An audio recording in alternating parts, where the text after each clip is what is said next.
முதல்ல அனைவருக்கும் ஆசிரியர் தின நல்வாழ்த்துக்களை நான் தெரிவித்துக் கொள்கின்றேன். இங்கே ஒரு விதமான ஒரு பதட்டத்தோடத்தில் தான் நான் இங்கே நின்றுட்டு இருக்கிறேன். ஒரு ஆசிரியர் பார்த்தாலே எனக்கெல்லாம் ரொம்ப பயம் வந்துடும். இத்தனை ஆசிரியர்களை ஒரே அரங்கத்தில் கூப்பிட்டு உட்கார வச்சிருக்கிறாங்க. நான்லாம் ஸ்கூலில் ஒரு அவுட்ஸ்டாண்டிங் ஸ்டூடெண்ட் தான். பாதி நேரம் வெளியில் தான் நின்றுருப்பேன். இன்னைக்கு உங்கள் முன்னாடி ஒரு வாய்ப்பு கொடுத்த பள்ளி கல்வித்துறை அமைச்சர்களுக்கு என்னுடைய நன்றியை நான் தெரிவித்துக் கொள்கின்றேன். இன்றைக்கு பள்ளி கல்வித்துறையின் சார்பாக கிட்டத்தட்ட 385 ஆசிரியர்களுக்கு இந்த விருதுகள் வழங்கப்படுகின்ற உங்கள் அத்தனை பேருக்கும் என்னுடைய வாழ்த்துக்களை ஒரு மாணவர்கள் சார்பாக வாழ்த்துக்களை தெரிவித்துக் கொள்கிறேன். ஆசிரியர் பணி என்பது மற்ற பணிகளைப் போல கிடையாது. இந்த பணி ஒரு அறிவார்ந்த தலைமுறையை உருவாக்குகின்ற ஒரு அறப்பணி என்று சொல்லலாம். விருது பெறுபவர்கள் மட்டுமல்ல, இன்றைக்கு வகுப்பறையில் பாடம் எடுத்துக் கொண்டிருக்கக்கூடிய அனைத்து ஆசிரியர்களுக்கும் நம்முடைய பாராட்டுகளையும் வாழ்த்துக்களையும் இந்த நிகழ்ச்சியின் மூலம் நான் தெரிவித்துக் கொள்வோம். இந்த கல்வியை கொடுக்கின்ற உன்னதமான பணியை தான் நீங்கள் ஆசிரியர்கள் பெருமக்கள் நீங்கள் செஞ்சு கொண்டிருக்கிறீங்க. பொதுவாக மாணவர்கள் தான் நல்லா படித்து ஆசிரியர்களிடம் அந்த வெரி குட் சர்டிஃபிகேட் வாங்குவாங்க. ஆனால் இன்னைக்கு ஆசிரியர் பெருமக்கள் நீங்கள் அனைவரும் உங்களுடைய சிறப்பான பணியின் மூலம் நம்முடைய தமிழ்நாடு அரசிடமும் பள்ளி கல்வித்துறையிடமும் அந்த வெரி குட் சர்டிஃபிகேட் அப்படியே இன்னைக்கு வாங்கியிருக்கீங்க. அதுக்கு வாழ்த்துக்கள். ஒரு வகையில் பார்த்தா திராவிட இயக்க தலைவர்கள் அனைவருமே ஆசிரியர்கள் தான். தமிழ் சமூகத்திற்கு மானமும் அறிவும் ஊட்ட வந்த ஆசிரியர்கள் தான். அதனால்தான் தந்தை பெரியார் அவர்களை இப்பொழுதும் நாம் அறிவாசான் அப்படின்னு கூப்பிடுறோம். அறிவோடு சேர்த்து மானத்தையும் சொல்லி தந்தவர் தந்தை பெரியார் அவர்கள் மட்டும்தான். பள்ளிக்கூடத்தில் நீங்கள் பாடம் நடத்துறது போலவே தந்தை பெரியார் அவர்கள் பகுத்தறிவு கருத்துக்களை மக்களுக்கு புரிகின்ற மொழியில் எடுத்து சொன்னார். அதே போல பேரறிஞர் அண்ணா அவர்கள் பள்ளி ஆசிரியராக தான் தன்னுடைய பொது வாழ்க்கையை தொடங்கினார். கலைஞருடைய முதல் பணியே ஆசிரியர் பணிதான். மாணவநேசன், முரசொலி போன்ற இதழ்களுக்கு ஆசிரியராகத்தான் தன்னுடைய பாட புத்தகத்தில் இருந்த கருத்துக்களும் தான் நம்முடைய முத்தமிழர் டாக்டர் கலைஞர் அவர்களை பொது வாழ்க்கைக்கு வர வச்சது. எப்படி வழி நடத்தணும், அரசை எப்படி திறம்பட நடத்தணும் அப்படின்னு இந்தியாவுக்கே ஆசிரியராக இருந்தவர் தான் முத்தமிழர் டாக்டர் கலைஞர் அவர்கள். ஆகவே தான் ஆசிரியர்கள் மேல நம்முடைய திராவிட முன்னேற்ற கழக அரசுக்கு எப்பொழுதுமே ஒரு தனி அக்கறை உண்டு. நம்முடைய முதலமைச்சர் அவர்களும் ஆசிரியருடைய நலன்களில் தனி கவனம் செலுத்திட்டு வராங்க. ஒரு மாணவன் வாழ்க்கையில் முன்னேறணும்னா என்னென்ன செய்யணும்னு ஆசிரியர் இடத்துல யோசித்து திட்டங்களை தந்து கொண்டிருப்பவர் தான் நம்முடைய முதலமைச்சர் அவர்கள். அதனால தான் முதலமைச்சருடைய காலை உணவு திட்டமாக இருந்தால் இந்தியாவிலேயே முதன்முறையாக அறிமுகப்படுத்தப்பட்டது நம்முடைய தமிழ்நாட்டில் தான். இன்னைக்கு அந்த திட்டம் அரசு உதவி பெறும் எய்டட் ஸ்கூலுக்கும் விரிவாக்கம் செய்யப்பட்டிருக்கு. ஒரு நாளும் திங்கள் முதல் வெள்ளி வரை ஒரு நாளும் 20 லட்சம் குழந்தைங்க அந்த திட்டத்தின் மூலம் பயனடைஞ்சிட்டு வராங்க. பெண்கள் உயர்கல்வி படிக்கணும்னு அரசு பள்ளியில் படித்த மாணவிகளுக்கு புதுமை பெண் அப்படின்னு ஒரு திட்டத்தை முதலமைச்சர் அவர்கள் செயல்படுத்திட்டு வராங்க. இந்த திட்டத்தின் மூலம் 3 லட்சம் மாணவிகளுக்கு மாதந்தோறும் 1000 ரூபாய் கல்வி ஊக்கத்தொகை வழங்கப்பட்டு இருக்கு. அதே போல எப்படி மாணவிகளுக்கு புதுமை பெண் திட்டமோ அதே மாணவர்களுக்கு ஆகஸ்ட் மாதம் முதல் தமிழ் புதல்வன் அப்படின்னு ஒரு திட்டம் அரசு பள்ளியில் படித்து உயர்கல்வி சேர்ந்துள்ள 3,73,000 மாணவர்களுக்கு மாதந்தோறும் 1000 ரூபாய் கல்வி ஊக்கத்தொகை வழங்கப்பட்டுக்கிட்டு இருக்கு. உங்ககிட்ட படித்த அரசு பள்ளி மாணவர்கள் இன்னைக்கு 100 கணக்கில் ஐஐடி, என்ஐடி போன்ற உயர்கல்வி நிறுவனங்களில் சேர்ந்து படிக்கிறாங்க. நம்முடைய அரசு சார்பாக வழங்கப்படுகின்ற பயிற்சி மற்றும் ஆசிரியர் உங்களுடைய வழிகாட்டல் தான் இந்த அத்தனை சாதனைகளுக்கும் ஒரே காரணம்.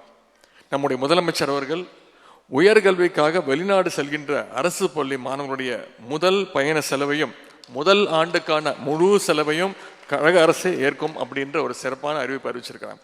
இந்த திட்டங்கள் எல்லாம் மாணவர்கள் பெற்றோர்களுக்கு மட்டுமல்ல ஆசிரியர்களாகிய உங்களுக்கும் மனநிறைவை தரும் என்ற நம்பிக்கை இந்த அரசிற்கு இருக்கின்றது. மனிதர்களுக்கு மட்டும்தான் சிந்திக்கின்ற ஆற்றல் இருக்கு. அந்த ஆற்றலை தூண்டுகின்ற ஆசிரியர்கள் உங்களுடைய கடமை. அப்பொழுதுதான் நம்முடைய மாணவர்கள் அறிவில் சிறந்தவர்களாக வளர்ந்து வருவாங்க. தமிழ்நாட்டுடைய கல்வி வளர்ச்சிக்குன்னு தனி வரலாறு உண்டு. நீதி கட்சி காலத்தில் தொடங்கி திராவிட மாடல் ஆட்சி வரை 100 ஆண்டுகளுக்கு மேற்பட்ட வரலாறு இந்த வரலாறு. நம்முடைய அரசனுடைய பாடத்திட்டத்தை பற்றி ஒருவர் குறை சொல்லியிருக்கிறார். உங்களுக்கு தெரியும், நேற்று முன்தினம் அவருக்கு நம்முடைய பள்ளி கல்வித்துறை அமைச்சர் நண்பர் அன்பில் மகேஷ் பொய்யாமொழி அவர்கள் ஒரு சிறந்த பதிலை கொடுத்திருக்கின்றார்.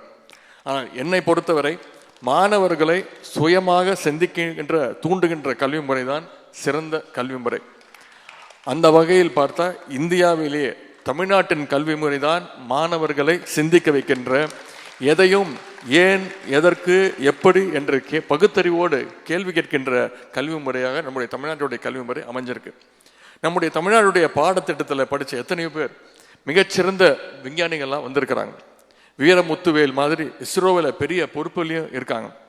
நம்முடைய அரசு பள்ளியில் உங்களிடம் படித்த மாணவர்கள் பல பேர் இந்தியாவிலையும் வெளிநாடுகளையும் ஐடி துறையில் பெரிய பெரிய பொறுப்பில் இருக்கிறாங்க.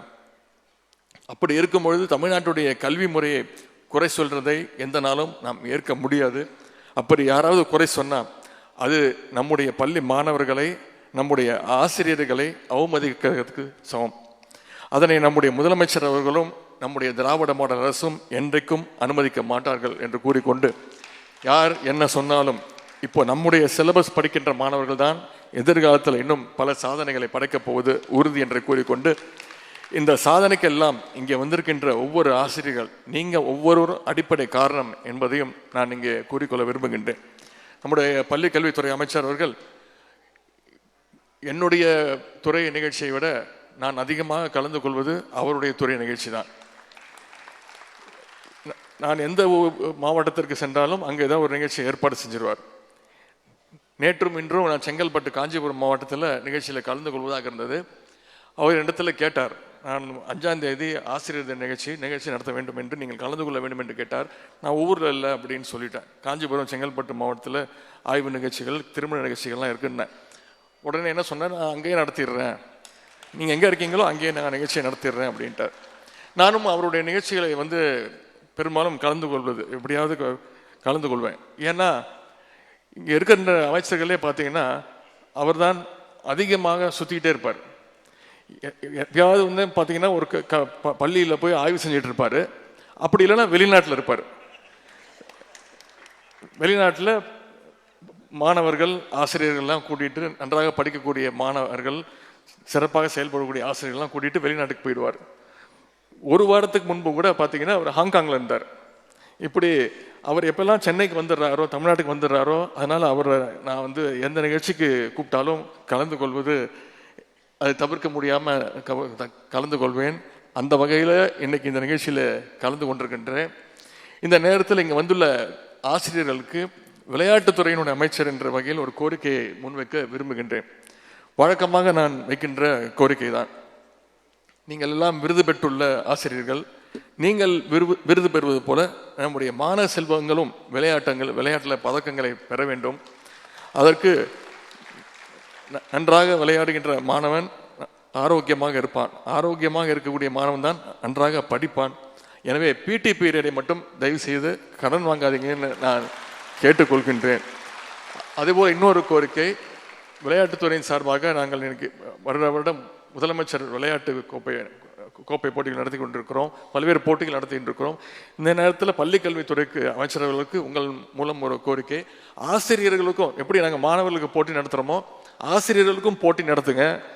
நம்முடைய விளையாட்டுத்துறையும் உங்களுடைய பள்ளி கல்வித்துறையும் சேர்ந்து இந்த போட்டி நடத்த வேண்டும். ஆசிரியர்கள் நீங்கள் விளையாண்டாதான் குழந்தைகளையும் மாணவர்களையும் நீங்கள் விளையாட விடுவீங்க. எனவே அந்த கோரிக்கையும் இந்த நேரத்தில் நான் வைத்துக்கொண்டு, ஆசிரியர்கள் உங்களுடைய பல்வேறு கோரிக்கைகள் வச்சிருக்கிறீங்க.